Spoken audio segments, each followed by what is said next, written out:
Hello students, आज मैं आपको पढ़ाने वाला हूं सिंपल इंटरेस्ट यानी साधारण ब्याज। ये पार्ट नंबर 6 है। इस टॉपिक से बहुत इंपॉर्टेंट क्वेश्चन होने वाले हैं जो कि आपके competition exam SSC bank railway में देखने के लिए मिलते हैं। तो आज आपका पहला क्वेश्चन ये है। क्वेश्चन में आपसे पूछा गया कि सेठ करोड़ीमल ने एक किसान को 4 वर्षों के लिए 2% वार्षिक दर, अगले 5 वर्षों के लिए 3.4% दर तथा शेष समय के लिए 6% दर पर कुछ रुपया कर्ज दिया। यदि 16 वर्षों के बाद वह 13,400 रुपये ब्याज के रूप में पाता है, वह कितने रुपए कर्ज के रूप में दिया था। स्टूडेंट्स, मैं आपको इस सवाल की बिल्कुल शॉर्टकट से बताने वाला हूं कि इसकी शॉर्टकट क्या रहेगी। आपसे गुजारिश है स्टूडेंट्स कि इस वीडियो को पूरा देखें और आप हर सवाल की, जैसे ये सवाल होते हैं बड़े बड़े सवाल, आप उनकी शॉर्टकट आसानी से कर पाएंगे। तो आज आपका पहला क्वेश्चन इस तरह से सोल्व करना है, इस तरह से इसकी ट्रिक लगानी है आप। जैसे एक किसान है वो 4 वर्षों के लिए कर्ज लेता है यानी 2% ब्याज दर से, और अगले जो 5 वर्ष है उसके लिए 3.4% आता है, और शेष जो समय बचेगा उस समय के लिए 6% दर पर कुछ रुपया कर्ज देता है ये किसी पर्सन को, यानी 16 समय देता है 16 वर्षों का। इसका मतलब ये हुआ कि यहाँ आप देखेंगे कि यहाँ यदि 16 वर्षों के बाद वह 13,400 रुपये ब्याज के रूप में मिलते हैं। इसको कितने रुपए मिलते हैं आपको? 13,400 रुपये। तो पहले हम इसको लिख लेते हैं क्योंकि आपको निकालना है या मूलधन निकालना है। तो 13,400 रुपये है, इसकी गुणा करेंगे 100 से करेंगे। तो पहले हम यहाँ देखेंगे कि यहाँ जो 4 वर्षों के लिए देता, कितने परसेंट पर देता? 2% के लिए, यानी 4 गुणा 2 हो जाएगा प्लस, और अगले 5 वर्षों के लिए कितने देता है? 3.4% देता है। तो 5 गुणा 3.4 आ जाएगा। तो इसका मतलब आपका दे रखा है 16 वर्ष। यहाँ आपके 5 और 4 9, यानी 9 वर्ष यहाँ प्रयोग में ला चुका है ये। उसके बाद 16 में से आप घटाएंगे 9, तो कितना बचेगा आपके पास? 7 बचता है। इसका मतलब जो शेष जो धन होगा वो 7 वर्ष के लिए लगाया देगा। ये कितना परसेंट पर? ये देता है 6% पर, 6% पे देता है। अब हम इसको सोल्व कर लेंगे, इसका आंसर आ जाएगा। तो ये होगा 13,400 गुणा 100 बटे 4 दूनी 8 हो जाएगा, प्लस 5 चौक 20 का 0 हासिल 2, 5 15 तो 17 हो जाएगा, और प्लस के 7 छंग 42। इनको हम हल कर लेते हैं।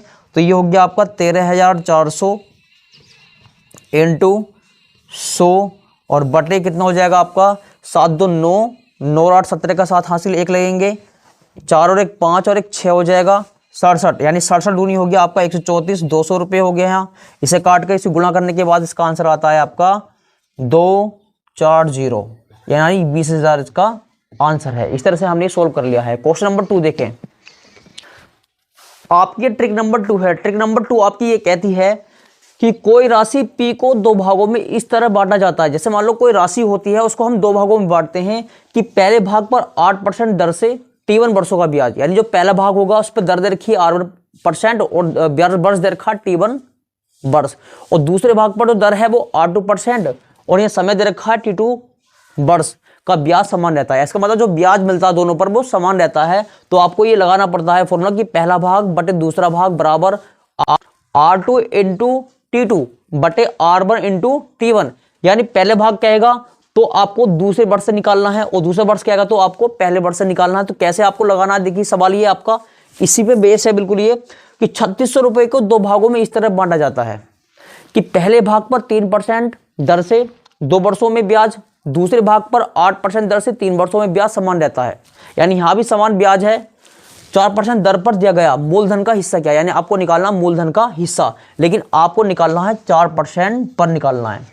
तो कैसे आपको लगाना है, पहले आप यहाँ भाग निकालें। कितने भाग हैं आपके? पहला भाग और यहाँ है आपका दूसरा भाग। तो मैंने आपको बताया कि यहाँ पे पहले आपको दूसरे से मतलब होता है, जब पहले भाग बोलेगा तो आपको दूसरे से निकालना होगा। तो दूसरे भाग पर लेना है आपको कि 4% और ये है 3 वर्ष। तो 4 गुणा कितना आ गया? 3 आ गया, और बटे दूसरे भाग पर है, तो अगर दूसरे भाग पर पूछा जाए तो पहले भाग से निकालना है। तो कितना है? 3 बटे 2 वर्ष। इसको हम 3 से 3 काट लेते हैं, और 2 एकम 2 और 2 दूनी 4, तो कितना आ गया? 2 बटे 1, यानी इसका जो पहला भाग है वो 2 है और दूसरे भाग का जो हिस्सा है वो 1 है। लेकिन इसने पूछा कि 4% पर, लेकिन जो राशि बटेगी वो दोनों में बटेगी। राशि आपकी 2 और 1 3, यानी जो 3 यूनिट है वो किसके बराबर है? वो है 3600 के बराबर होगी। तो यहाँ 1 यूनिट की वैल्यू कितनी निकल कर आएगी? ये आएगी 3600 अपॉन 3, इसका हम डिवाइड कर लेते हैं, 3 कम 3, 3 दूनी 6, 00 कितना आ गया 1200 आ गया।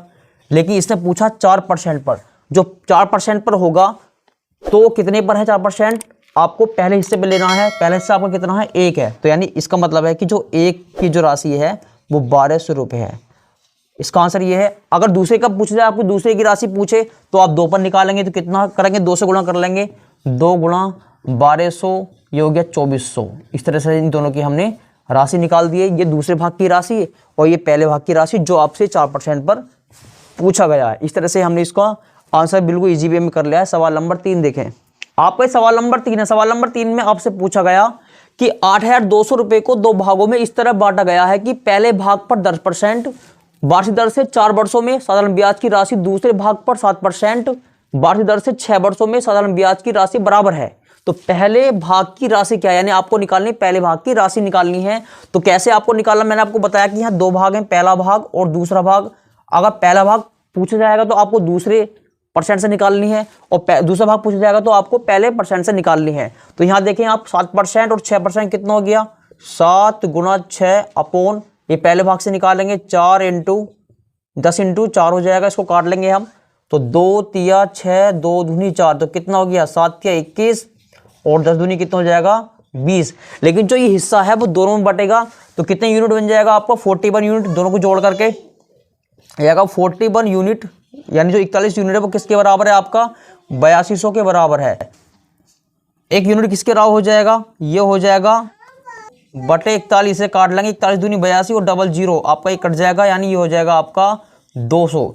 लेकिन जो पहले हिस्से पे आपका कितना है वो 21 रुपये है, तो 21 से गुणा कर देंगे, 21 यूनिट कितना हो जाएगा 200 गुणा 21, यानी हो जाएगा 21 दूनी 42, ये हो जाएगा 4200 रुपये। इसका आंसर ये है। सवाल नंबर 4 देखें, आपकी अगली ट्रिक है। ट्रिक में आपसे पूछा गया यदि m रुपए को t किस्तों में दे हो तो 8% वार्षिक दर से प्रत्येक वार्षिक किस्त क्या होगी, तो इसका किस्त निकालनी है, यानी किस्तों में आपका दे रखा है क्वेश्चन, तो इस तरह से आपको सोल्व करना है। यहाँ जो आपका यहाँ m रुपए है वो राशि है, गुणा 100 करेंगे अपॉन 100 × 100 को t से गुणा कर देनी है समय से, और plus t-1 t-2 dot dot t-n into r। तो आपको इस फॉर्मूले से ये सोल्व करना है। तो कैसे आपको सोल्व करना है, यहाँ देखिए आपकी राशि कितनी दे रखी है, किस्त निकालनी है। आपकी यहाँ राशि कितनी दे रखी है, किस्त निकालनी है आपको, यानी ये होगी आपके 2520 इंटू यहाँ करेंगे 100 से मल्टीप्लाई, और यहाँ 100 से करेंगे 100 इंटू समय कितना दे रखा है यहाँ, आप यहाँ देखिए 3 वार्षिक है, यानी 3 किस्तें हैं तो 3 से गुणा करनी पड़ेगी प्लस। तो ये जो अब जो इसके बाद जो बची आपको हर साल जो है माइनस करते चले जाना है। तो 3 में से गया 2 में से गया 1, उसके बाद यहाँ 0 बचेगा, और कितने % पर निकालनी है आपको 5% पर निकालनी है। तो ये सोल्व करेंगे आप 2520 इंटू 100 अपॉन 300 प्लस के ये बचेगा आपका 3 और 3 पंजे 15 हो जाएगा। इनको हम जोड़ लेंगे, कितना हो जाएगा आपका 2520 इंटू 100 अपॉन 315। इसको हम काट लेते हैं, 5 × 30 5 या 15 और 5 दूनी 10, ये काट ले, इसको भाग देंगे तो 7 या 21 7 × 42 0 और 7 नम 63, इसे काटेंगे 9 चौक 36, यानी 40 बार कट जाएगा। तो गुणा करेंगे 4 दूनी 8 और ये 2 0 हो जाएंगे। तो आपकी ये राशि कितनी थी 800 रुपये थी।